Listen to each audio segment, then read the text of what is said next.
So how do we actually calculate those values of slope? Well, remember that, of course, slope is rise over run. So we need to choose 2 points on the line. You have to do this in sections because the slope keeps on changing at various sections of the motion, various parts of the motion. So let's look at that first section that was highlighted in yellow a minute ago. And we'll look at these 2 points, easy to read from our graph. And we'll see that the object moves 50 meters in the positive direction from 50 to 100, and that takes 20 seconds.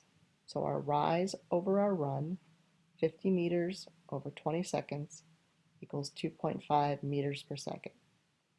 Notice it's really important that you get your slope in the right order. If you're the kind of person who accidentally switches the run and the rise, your graph will be telling you seconds per meter instead of meters per second. So use the units to help you get those in the right direction, right, the right order. All right, let's look at the last section here. Okay, so here we go from 100 meters all the way down to 0 meters. I'm just looking at the vertical part of the axis, the meters part. So we go backwards 100 meters, so that would be negative 100, and this takes 10 seconds. And so our slope would be negative 100 over 10, or negative 10 meters per second. Now I didn't actually calculate that little section between 20 and 30 seconds because I can see without any calculation that the slope there is 0.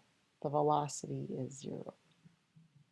Now, incidentally, the speed in the red section would be 2.5 meters per second, but the speed in the green section would be just 10. So we state speeds as always positive values. Velocity, we do something to indicate which direction the object moves. All right, so let's look at displacement and distance. We'll start with displacement, and again, we'll look at each of those 3 sections that we examined just a minute ago. Let's remember that displacement is how far between 2 positions the object has sort of traveled, what's the distance between those 2 positions.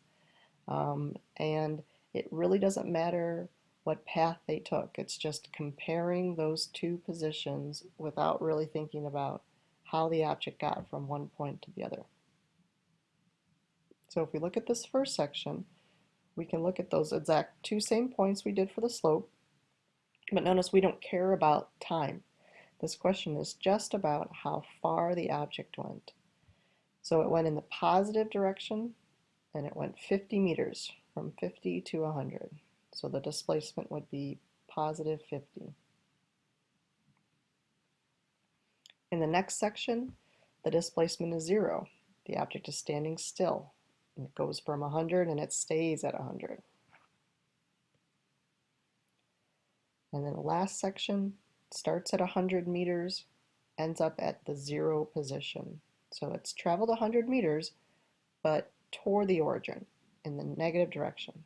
So that would be a displacement of negative 100 meters. All right, well, what if our question was a little more complex? Here the object is traveling between, we're just looking at the positions where it was at 10 seconds and where it was at 35 seconds. So let's see where that is on our graph. It's helpful to sort of highlight those on your graph itself.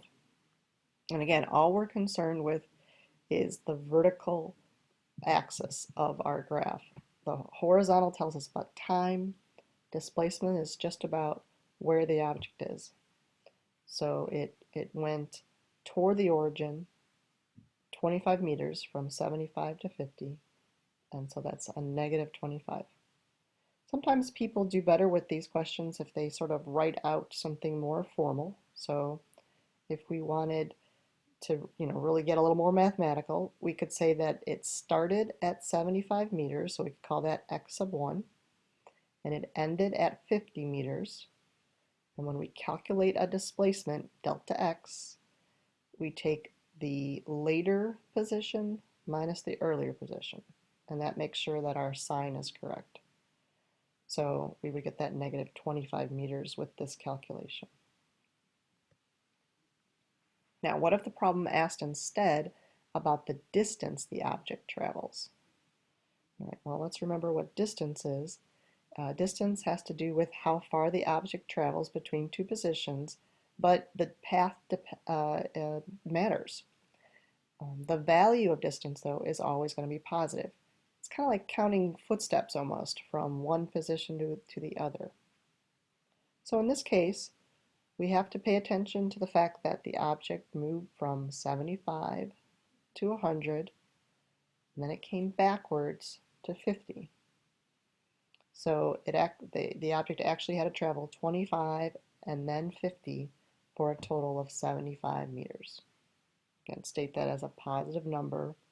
We have to pay attention to direction as we look at the graph, but the values, we only really care about the positive value.